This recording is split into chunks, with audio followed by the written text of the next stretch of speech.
সকালবেলা সূর্যের আলো তখনও ঠিকমতো ছড়িয়ে পড়েনি চারপাশে। সিরাজগঞ্জের ছনগাছা ইউনিয়ন বাজার তখনও ঘুম ঘুম ভাব কাটাচ্ছে।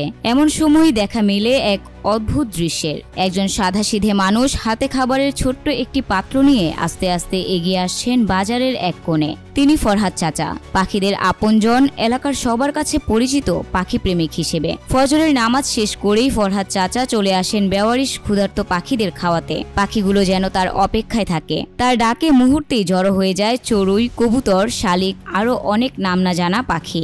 ছোট্ট বাজারের আকাশ তখন ভরে ওঠে তাদের ডানার ঝাপটানি আর কিচিরমিচির শব্দে। ফরহাদ চাচা বলেন, পাখিরাও তো আল্লাহর সৃষ্টি, মানুষের মতো ওদেরও ক্ষুধা লাগে, তাই যতটুকু পারি ওদের মুখে খাবার তুলে দিই, এতে আমার মনটা শান্তি পায়। বাজারের দোকানদাররা জানান, ফরহাদ চাচা বছরের পর বছর ধরে এ কাজ করে যাচ্ছেন কোনো স্বার্থ ছাড়া। কখনো চাল, কখনো ডাল বা ভাঙা ভাত, যা জোটে তাই ভাগ করে দেন পাখিদের সঙ্গে। আমি প্রত্যেকদিন দুই প্যাকেট করে চানাচুর আর 7 বছর হলে পাখিদের খাওয়াই।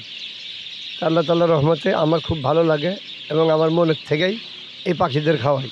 তার এই অভ্যাস এখন বাজারের মানুষের কাছেও দৃষ্টান্ত হয়ে দাঁড়িয়েছে।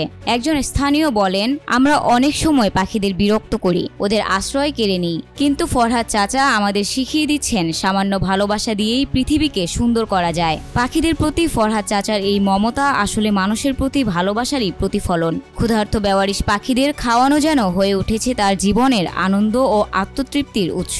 সকালবেলায় যখন বাজারে যারা আসেন তারা এই দৃশ্য দেখে মুগ্ধ হন। মনে হয় মানুষ যদি একটু সহমর্মী হয় তবে শুধু মানুষ নয়, প্রাণীগুলো বেঁচে উঠতে পারে ভালোবাসার ছায়ায়।